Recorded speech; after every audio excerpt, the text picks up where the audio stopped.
Ok, bonjour, vlog numéro 2, voilà. Je vais continuer mes petites expérimentations sur cette idée de vlog, sur comment je pourrais faire ça. Franchement, j'ai pas tranché, hein, voilà, et vous avez été quelques-uns à regarder la première édition, il y a eu un commentaire, etc. Euh, je continue mes expérimentations parce que vous savez, de toute façon, mes expérimentations, il faut qu'elles durent au minimum plusieurs semaines, voire plusieurs mois pour qu'on ait vraiment un retour. Donc aujourd'hui, je vais pas vous dire je continue, j'arrête ou quoi que ce soit. C'est un exercice qui m'intéresse. Aujourd'hui, je voudrais vous parler d'un autre sujet. Je ne sais pas comment vous envisagez, vous, le mois de décembre. Aujourd'hui, on est le 1er décembre, donc on est le dernier mois de l'année, commence aujourd'hui. Le mois de décembre, c'est toujours un mois qui est très particulier. Et je ne sais pas comment vous l'envisagez. Moi, je ne peux pas dire que ce soit vraiment un mois que j'adore, mais c'est pas un mois que je déteste. Vous voyez ce que je veux dire? Et c'est, en fait, c'est un mois qui me pose question, et sur lequel j'aimerais changer un petit peu de regard. Alors pour cette année, c'est raté, mais j'aimerais changer de regard. Alors soyons clairs, mon mois de décembre, c'est... Si je dis que je l'aime pas vraiment, attention, il y a une période que j'adore, c'est la période de Noël. Noël est vraiment la fin de l'année. En fait, j'aime bien, vous voyez, toute la partie de Noël dans le mois de décembre. C'est pas lié au cadeau, c'est pas lié à ça, mais c'est lié en fait à l'ambiance. Voir la famille, voir les petits-neveux, les petits-enfants se réjouir devant les cadeaux, voir cette ambiance, vous voyez, les décorations de Noël, voir le sapin, voir... demain on va faire le sapin par exemple à la maison. Alors notre petite fille, elle peut pas trop en profiter encore de tout ça, enfin, elle aura 11 mois et demi pour Noël, elle, Noël c'est trop petit quoi, elle comprend pas. Mais j'aime bien cette ambiance-là, vous voyez, j'adore ce moment-là, c'est... même les repas, enfin franchement, tout ça j'aime bien, j'adore. J'ai mon petit shirt de Noël qui commence à sortir, vous voyez, je suis dans l'ambiance, on a commencé même à mettre des... Pour déconner un petit peu, des chants de Noël à la maison, pour rigoler un petit peu, vous voyez, des trucs comme ça, on met un Marié carré, on s'amuse bien, on a fait l'autre jour les photos de calendrier de l'Avent, mais on les a fait dès le mois de novembre, on a fait quelques photos du calendrier de l'Avent de Chakai Club, et c'est ce qu'on a mis, la musique à fond, etc. Et j'adore cette ambiance, vous voyez, je suis capable, moi, d'aller courir avec un bonnet de Noël sur la tête, j'ai d'avoir fait les autres années, et chaque année, en fait, en général, je vais courir avec mon bonnet de Père Noël sur la tête, je vais sur les chemins là-haut, les gens me regardent un petit peu bizarrement, mais ça me dérange pas, vous voyez. Il y a des années, je suis allé faire mes cours, et peut-être cette année je le referai, avec un sweat, oh oh oh, Santa is coming, vous voyez, enfin, ou I can keep calm, Santa is coming, ou oh oh oh, enfin, vous voyez, tout ça, j'adore Noël.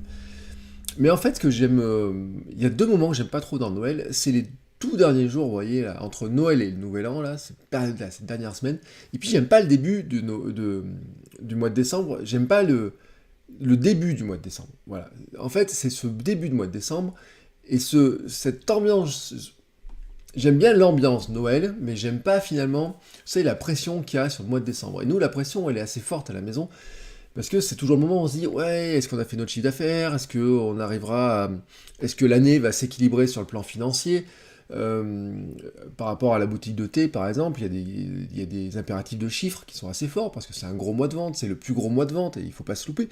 Et l'autre jour, j'en parlais avec ma femme, et je lui disais, mais est-ce qu'on n'aurait pas moyen de baisser la pression sur ce mois de décembre les autres années? Parce que cette année, c'est raté. Cette année, il y a une grosse pression.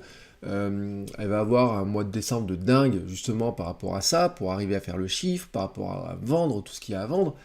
Et je me disais, mais est-ce qu'on n'arriverait pas à baisser cette pression-là? Et c'est pareil, en fait, sur mon activité de conseil, c'est pareil sur mon activité coaching, formation, etc.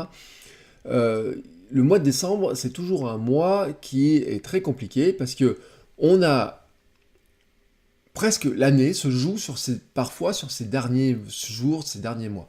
Sur le thé, sur la boutique en ligne, c'est clair que ça se joue là sur le dernier mois. Sur mes activités de conseil, normalement ça ne devrait pas se jouer sur ce dernier mois, mais il se trouve quand même que ça se joue en partie sur ce dernier mois. L'an dernier, par exemple, j'ai fait je crois que mon dernier jour d'accompagnement et de formation, c'était le 22 ou 23 décembre, vous voyez, j'allais dire presque le 24 décembre au matin, mais je me rappelle pas quel jour c'était, vous voyez, à 2-3 jours près, on était presque là-dedans, et je me demande même si j'ai pas fait une journée entre Noël et le Nouvel An pour finir les formations, parce qu'il fallait rentrer un peu de chiffre d'affaires, parce qu'il y a une bonne opportunité, parce que ça permet d'équilibrer, parce que ça me permet de payer tous mes frais engendrés sur l'année, et parce que, quelque part, bah, c'est bien de finir sur une bonne note comme ça aussi, plutôt que de se dire, ouais, il me manque un petit peu de sous pour finir, etc. Voilà, donc cette ambiance-là du mois de décembre, je l'aime pas. Je trouve qu'on a beaucoup de pression sur ce mois de décembre, que c'est un truc qui est un poil compliqué, Et en fait, je me suis dit, mais je me suis dit trop tard, j'aimerais bien réfléchir, vous voyez, pour que le mois de décembre 2019, donc celui de l'an prochain, ne soit pas comme le mois de décembre 2018, c'est-à-dire qu'il n'y ait pas cette pression-là. C'est un petit peu la discussion qu'on a avec ma femme l'autre jour. Je disais, mais comment on pourrait faire pour que, par exemple, sur le thé, on n'ait pas cette pression-là? Comment est-ce qu'on pourrait arriver de faire en sorte que le mois de décembre soit presque un bonus? Et vous voyez, ça faudrait presque, moi, mon mois de décembre, sur mes activités, ce soit un mois de bonus. J'ai pas la réponse. Sincèrement, j'ai pas la réponse. Et je pense qu'en fait, il n'y a pas grand monde qui a la réponse parce que tout le monde est sous cette pression-là. Et j'ai lu pas mal de choses, disant notamment qu'il y a beaucoup, et vous le savez, il y a plein de commerces, d'entreprises, dans le monde économique, où finalement, ils vous font des grosses rabais, des gros rabais, des grosses promotions, parce que le mois de décembre, ils essayent de remplir leur carnet de commandes pour bien attaquer le mois de janvier suivant, mais aussi pour remplir leurs objectifs. Imaginez, vous êtes, je sais pas si vous êtes un commercial et que vous n'avez pas fait vos objectifs. Eh bien, il vous reste un mois pour remplir vos objectifs de l'année. Donc tout d'un coup, vous allez vous mettre une pression qui est super importante. Et bah, nous, c'est un peu pareil. Nous, on est indépendants, mais à bout d'un moment, notre business, il se fait sur l'année. Donc nos calculs de frais, nos calculs de charges, nos calculs de salaire, tout ça se fait sur l'année. Et quand on arrive sur le mois de décembre et qu'on n'a pas tout à fait rempli les cases, ben on a une grosse pression pour se dire on va faire des choses. Et puis il y a une autre grosse pression qu'on se met, c'est par rapport à ses objectifs. Peut-être vous faites partie de ces gens qui, au début de l'année, se disent ah tiens, cette année je vais faire telle ou telle chose. Et on se retrouve à la fin de l'année à se dire mais je les ai faites ou je les ai pas faites? Qu'est-ce que j'ai fait, qu'est-ce que j'ai pas fait? Et chacun d'entre nous, on est comme ça. Prenez, je vais regarder, attendez. Hop. Ça, je sais pas si vous vous rappelez, j'ai fait un billet de blog, voilà, vous voyez. C'était mes 3 grands mots pour l'année 2018. Famille, marathon, documenté. Alors, première chose, je vais pouvoir faire le bilan sur ces trois mots. De toute façon, je sais qu'il y en a un dans l'année. Vous voyez, le marathon, là, celui-ci, c'est raté. Mais bon, j'ai fait tous les efforts qu'il fallait pour courir le marathon, et vous savez, je me suis blessé à 2 semaines du marathon. Je me suis blessé, c'était mon marathon d'anniversaire pour mes 42 ans, et juste avant, voilà, 15 jours avant, je me suis blessé. Donc celui-ci, hop, il est raté. Et je peux pas le refaire, de toute façon, la préparation pour courir un marathon, elle est trop longue, donc le mois de décembre, marathon, c'est raté.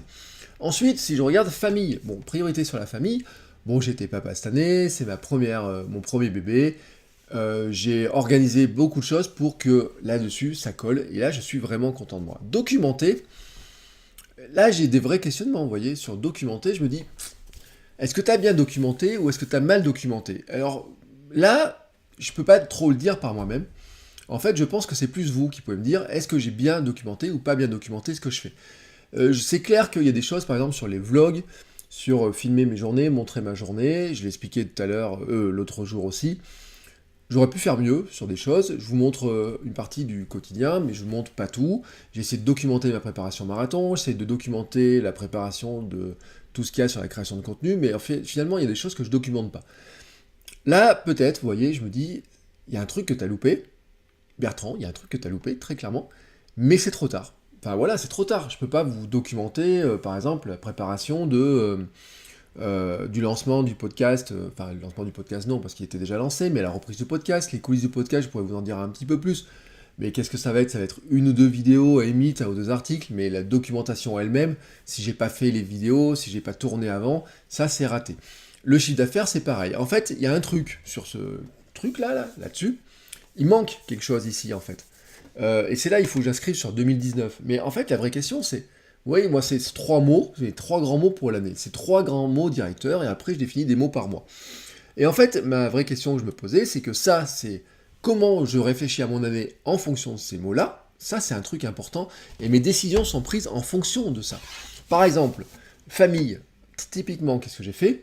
Bon, c'était d'abord en priorité d'année, c'était au début de l'année, la priorité c'était la naissance de ma fille. Donc, le mois de janvier, je n'ai pas travaillé, le mois de février, je n'ai pas travaillé, parce qu'elle est née au mois de janvier, mi-janvier, le 14, pour m'occuper d'elle. Le mois de février, j'ai pas du tout travaillé non plus, ou très peu, vraiment au minimum, parce que je voulais rester auprès d'elle, auprès de ma femme, pour vivre intensément ces premières semaines. Ensuite, mars, avril, il a fallu rattraper, après c'était un petit peu plus compliqué, et puis ensuite, sur le reste de l'année, j'ai commencé à m'organiser. Et par exemple, je me suis organisé pour ne plus travailler en dehors de la maison les mercredis. À part 1 ou 2 mercredis où j'ai des rendez-vous, des choses comme ça, où je dois partir.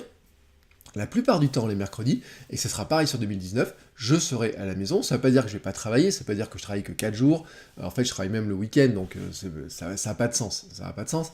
Mais ce que je vais faire, c'est que je travaille de la maison, pendant qu'elle fait la sieste, le matin, l'après-midi, tôt le matin, des fois un petit peu le soir, etc. Bon, après j'ai entraînement de running le mercredi, donc il y a des moments où il faut que ça se cale, mais je profite d'être à la maison pour mieux profiter et pour voir ses progrès et être un petit peu plus avec elle, pas seulement le samedi, le dimanche, le soir et le matin. Ça, vous voyez, c'est quelque chose qui est assez simple à faire.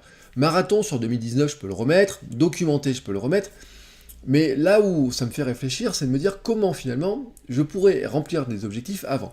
Parce que là-dessus, là, si je réfléchis à mes mots 2019, je le redis, il me manque un truc qui est important, c'est tout l'aspect business autour, par exemple, du podcast, de votre coach web. Je voulais faire des formations en ligne, je voulais finir mon livre. Voilà, mon livre, il fait peut-être l'équivalent de 70 ou 80 pages actuellement, mais il n'est pas terminé. J'ai lancé le chantier d'un deuxième livre et, qui va avancer, mais qui n'est pas avancé aussi vite que je voulais sur le mois de novembre, parce qu'il était quand même assez chargé. Et en fait, quand je réfléchis à ça, je me dis, mais pourquoi tu n'as pas avancé? Et mon sentiment, en fait, c'est que, en fait, ici, c'est pas 2018 ou 2019 qu'il faut que je marque, c'est autre chose.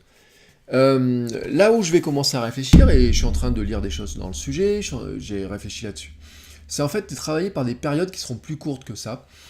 Et par exemple, transformer une année en un mois, considérer une année en un mois, c'est un peu compliqué. Dire je fais des projets d'un mois, puis ensuite je rattaque sur un projet d'un mois, etc. Mais je l'ai commencé à le dire, est-ce qu'il ne faudrait pas travailler sur des projets, par exemple, sur 90 jours, vous voyez, 90 jours, se lancer sur 3 projets dans l'année de 90 jours chacun pour être sûr qu'on les fait assez rapidement. Par exemple, je me dis, tiens, je vais faire mon bouquin, et ben j'aurais dû le faire en 90 jours, plutôt que de me dire, tu as un an pour le faire. Ou plutôt te dire, tu le lanceras un jour, j'aurais dû me dire, tu le lances au bout de 90 jours. À la fin des 90 jours, tu prends 10 jours de pause, de repos, 10 ou 15 jours, voilà à peu près, et tu multiplies ça par 3, et ça fait presque 365 jours, si on enlève les vacances, des choses comme ça. C'est un peu l'état de ma réflexion tout de suite, de me dire comment finalement je pourrais mieux m'organiser, psychologiquement, vous voyez, pour relâcher la pression sur le mois de décembre. Mais si je réfléchissais aussi, je pourrais très bien me dire, je fais des packs de 80 jours, et le mois de décembre c'est du bonus, et je me garderai un projet en marche pour ce moment-là. Donc moi je ne sais pas comment vous envisagez ça, moi je le vois, vous voyez, je lance une réflexion pour me dire comment est-ce qu'on pourrait finalement faire que ce mois de décembre, en plus il est court hein, finalement quand on y pense, parce que si je vous donne un peu un ordre d'idée, là ma femme elle est sur de la boutique éphémère tout le mois de décembre, il y a même des moments où on a 2 boutiques éphémères, et il y a même un jour où on a 3 boutiques éphémères à tenir, donc on va se coordonner là-dessus. Moi j'ai encore des cours, j'ai encore quelques formations à faire, j'ai aussi, comment ça s'appelle, tout un tas de trucs administratifs à finir, vous voyez, des choses comme ça. Et puis, ça va arriver très vite, on va très vite être au 25 décembre, et à partir de là, la semaine entre 25 décembre et 1er janvier, on fait plus grand-chose, hein, voilà. Mais même la semaine avant Noël, finalement, il y a les préparatifs, il y a plein de choses et tout, donc finalement, ce mois de décembre, il est assez court, et c'est pas un bon mois de décembre pour avoir à finir tous ces objectifs, je trouve. Donc voilà, moi ça me pose question. Et ce qui m'intéresse, justement, c'est qu'est-ce que vous en pensez? Comment vous voyez, vous, ce mois de décembre? Vous l'aimez pas? Vous trouvez que finalement... quel est votre mois préféré? Moi, si je dois vous répondre à la question, si vraiment on devait classer les 12 mois de 1 à 12, le 1 étant le préféré, je sais pas quel est le 5, 6, je peux pas dire que le décembre c'est le 12e et que je l'aime pas, mais dans les premiers mois, vraiment, que je mettrais, j'adore le mois de mai, par exemple. J'adore juin, j'adore juillet, j'adore avril aussi, vous voyez, quand les jours se rallongent. Je peux dire que je déteste janvier, très clairement, et je déteste mars. Voilà, c'est des mois, je suis pas je peux rien y faire, c'est comme ça, je trouve qu'il fait pas assez beau, les jours sont trop courts. Vous voyez, par exemple, ce que j'adore au mois d'avril, mais c'est de pouvoir aller courir très tôt le matin, le lever de soleil est très tôt, et puis quand je rentre de courir, si je cours 1 heure, j'ai encore du temps pour travailler, le matin, tranquillement, vous voyez, les matinées sont très longues, comme ça, très très longues. Alors que là, en ce moment, quand je me lève à 5h du matin, 5h30, il fait nuit, je peux pas aller courir, et quand il se met à faire jour, c'est l'heure où il y a le biberon de ma fille, où on va aller, je l'amène à la crèche, etc. Et la matinée va vite s'enchaîner, vous voyez, et puis ensuite l'après-midi, et puis hop, ça y est, il fait à nouveau nuit, Et par exemple, au club de running, on court de nuit en ce moment. On a entraînement à 18h30, on court toujours de nuit. Si je veux courir de jour, il faut que j'aille courir le samedi matin, samedi après-midi, dimanche matin, dimanche après-midi. Et donc ça me prive de moments avec ma fille, avec ma femme. Voilà, c'est un petit peu compliqué là-dessus. Et c'est pour ça que j'aime pas trop ce mois-là. Moi, j'aime la chaleur en plus, voyez, alors moi, la canicule, c'est un truc que je crains pas du tout. Et si vraiment, vraiment, on devait réfléchir sur des mois, ouais, dites-moi, vous, quel est votre mois préféré et qu'est-ce que vous pensez du mois de décembre? Ça m'intéresse. Et comment vous envisagez, vous, ce mois de décembre? Voilà. Parce que mon idée derrière tout ça, et là on rentre dans l'aspect documenté, c'est aussi, j'aimerais, là j'ai commencé à lancer mon mastermind sur la création de contenu pour aider des créateurs. On serait réunis à 4 ou 5 pour discuter de projets. Donc si ça vous intéresse, un petit note dans les commentaires. Là j'ai commencé à réfléchir là-dessus et je me dis quand même, vraiment quand même, il y a un truc. Un des premiers axes de boulot, c'est quand même de se dire comment est-ce qu'on organise son année pour avoir une année qui soit productive mais sympa, vous voyez, qu'on n'ait pas une pression de dingue sur la fin parce qu'on a raté, parce qu'on n'est pas allé assez vite. Ce qui est sûr, c'est que s'organiser sur l'année, pour moi, c'est pas un bon truc. Parce que en fait, 365 jours dans une année, bah, c'est trop long, on se met pas assez de pression pour avancer vraiment sur ces projets. Mais se mettre un projet sur un mois, par exemple comme sur le Nanovrimo, c'est aussi un peu court. Voilà. Donc, je sais pas. Dites-moi ce que vous en pensez, comment vous envisagez-vous les choses, et on se reparle très bientôt de tout ça et de plein d'autres sujets. Ciao et bon week-end.